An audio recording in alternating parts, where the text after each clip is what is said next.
മിശിഹായിൽ പ്രിയ സഹോദരീ സഹോദരങ്ങളെ, വിശുദ്ധ ലൂക്കായുടെ സുവിശേഷം 14-ാം അധ്യായം 15 മുതലുള്ള വാക്യങ്ങൾ. വിരുന്നിൻ്റെ ഉപമ. കർത്താവ് നമ്മളോട് എപ്പോഴും സംസാരിക്കുന്ന ഉപമകളിലൂടെയാണ്. എന്തെന്നാൽ ദൈവരാജ്യത്തെക്കുറിച്ച് കൂടുതൽ മനസ്സിലാക്കുവാനായിട്ടുള്ള യഥാർത്ഥത്തിലുള്ള ജ്ഞാനം നമ്മളിലേക്ക് ലഭിച്ചാൽ മാത്രമേ അത് മനസ്സിലാവുള്ളൂ.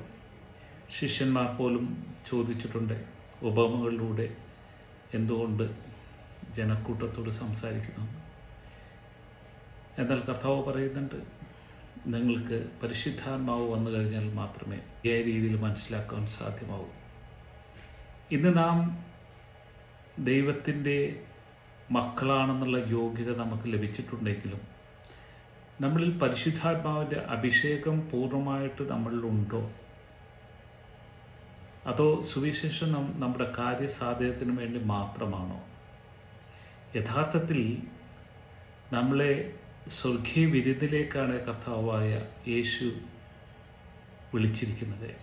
എന്നാൽ എത്ര പേർ തിരഞ്ഞെടുക്കപ്പെട്ടു എന്നത് നമ്മുടെ കർത്താവിനോടുള്ള വിശ്വസ്തതയും കർത്താവ് ഏൽപ്പിച്ച ദൗത്യം എങ്ങനെ പൂർത്തീകരിക്കുന്നു എന്നതിനെയും ബേസ് ചെയ്തിട്ട് തന്നെയാണ്.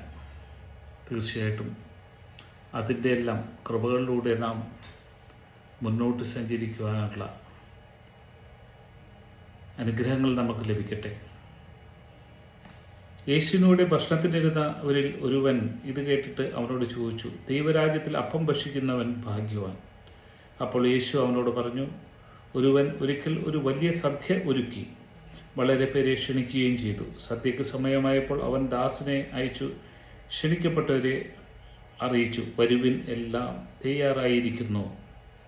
എന്നാൽ അവരെല്ലാവരും ഒന്നുപോലെ ഒഴുകഴിവ് പറയാൻ തുടങ്ങി. ഒന്നാമൻ പറഞ്ഞു, ഞാൻ ഒരു വയൽ വാങ്ങി അത് പോയി കാണേണ്ടിയിരിക്കുന്നു, എന്നെ ഒഴിവാക്കണം എന്ന് ഞാൻ അപേക്ഷിക്കുന്നു. മറ്റൊരുവൻ പറഞ്ഞു, ഞാൻ 5 ജോഡി കാളകളെ വാങ്ങി അവയെ പരീക്ഷിച്ച് നോക്കുവാൻ പോകുന്നു, എനിക്ക് ഒഴിവ് തരണം എന്നപേക്ഷിക്കുന്നു. മൂന്നാമതൊരുവൻ പറഞ്ഞു, എൻ്റെ വിവാഹം കഴിഞ്ഞതേ ഉള്ളൂ, അതിനാൽ എനിക്ക് വരാൻ നിവൃത്തിയില്ല.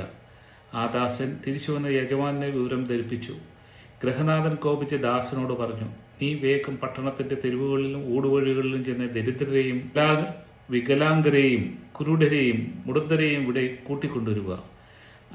അനന്തരം ആ ദാസൻ പറഞ്ഞു, യജമാനെ, നീ കൽപ്പിച്ചതുപോലെ ഞാൻ ചെയ്തു, ഇനിയും സ്ഥലമുണ്ട്. യജമാൻ ദാസനോട് പറഞ്ഞു, നീ പെരുവഴിയിലും ഇടവഴികളിലും ചെന്ന് എൻ്റെ വീട് നിറയോളം ആളുകൾ അകത്തേക്ക് വരുവാൻ നിർബന്ധിക്കുക. എന്തെന്നാൽ ക്ഷണിക്കപ്പെട്ടവരിൽ ഒരുവനും എൻ്റെ വിരുന്ന് ആസ്വദിക്കില്ല എന്ന് ഞാൻ നിങ്ങളോട് പറയുന്നു. നാം മനസ്സിലാക്കുക, നാം ക്ഷണിക്കപ്പെട്ടവർ ആണോ? എന്നാൽ നാം കർത്താവിനോട് വിശ്വസ്തത പുലർത്തണം. ഇന്ന് നാം ക്രിസ്ത്യാനി എന്ന് അഭിമാനിക്കുമ്പോഴും ദൈവജനത്തെക്കുറിച്ച് മനസ്സിലാക്കുവാനുള്ള കൃപ ലഭിക്കാതെ ദേവാലയങ്ങളിലും മറ്റും നാം ഒത്തുകൂടുക മാത്രമാണ് ചെയ്തുകൊണ്ടിരിക്കുന്നത്. അതുകൊണ്ട് തന്നെയാണ് ഇന്ന് പല ദേവാലയങ്ങളിലും ദൈവത്തിൻ്റെ സാന്നിധ്യം ഇല്ലെങ്കിലും ജനം അവിടെ ഒന്നിച്ചു കൂടുന്നത്. യഥാർത്ഥത്തിൽ യേശുവിനോടൊപ്പം ബലിയർപ്പിക്കേണ്ട നാം ഇന്ന് അവിടെയെല്ലാം ദൈവത്തിൻ്റെ സാന്നിധ്യമില്ലാതെ, യേശുവിൻ്റെ സാന്നിധ്യമില്ലാതെ ജനം ഒത്തുചേരുന്നു. നിങ്ങളുടെ ഈ ജീവിതത്തിൽ കർത്താവായ യേശു നൽകിയ ദൈവബലിയോട് ചേരണമെങ്കിൽ അനുസരണത്തിൻ്റെ ബലി, യേശു അർപ്പിച്ച ആ ദൈവത്തിൻ്റെ ഹിതം നിറവേറ്റിക്കൊണ്ടുള്ള ബലി അർപ്പിക്കുമ്പോൾ മാത്രമാണ് അത് സ്വീകാര്യമാവുന്നുള്ളത്. ഇന്ന് പലരും ദുഷ്പ്രേരണ മൂലം, പ്രത്യേകിച്ച് ക്രിസ്ത്യാനികൾ, നിത്യനാശത്തിലേക്ക് പോയിക്കൊണ്ടിരിക്കുകയാണ്. അതുകൊണ്ട് തന്നെയാണ് കർത്താവിൻ്റെ വചനം നമ്മളോട് പറയുന്നത്, ബാലിൻ്റെ മുന്നിൽ മുട്ടുകുത്താത്ത 7000 പേരെ മാറ്റി വച്ചിട്ടുണ്ട് എന്നത്. തീർച്ചയായിട്ടും നാം ജ്ഞാനത്തിൽ അടിയുറച്ച് പരിശുദ്ധാത്മാവിൻ്റെ നിറവിൽ പരിശുദ്ധാത്മാവിനാൽ നയിക്കപ്പെട്ടുകൊണ്ട് ഈ ലോക ജീവിതം നിത്യജീവനിലേക്ക് സാധ്യമാകുവാൻ വേണ്ടി പരിശ്രമിക്കുക. അതിനുള്ള കൃപകൾ നമുക്ക് ലഭിക്കട്ടെ എന്ന് പ്രാർത്ഥിച്ചുകൊണ്ട് ബ്രദർ തോമസ് ജോർജ് പാണശ്ശേരി.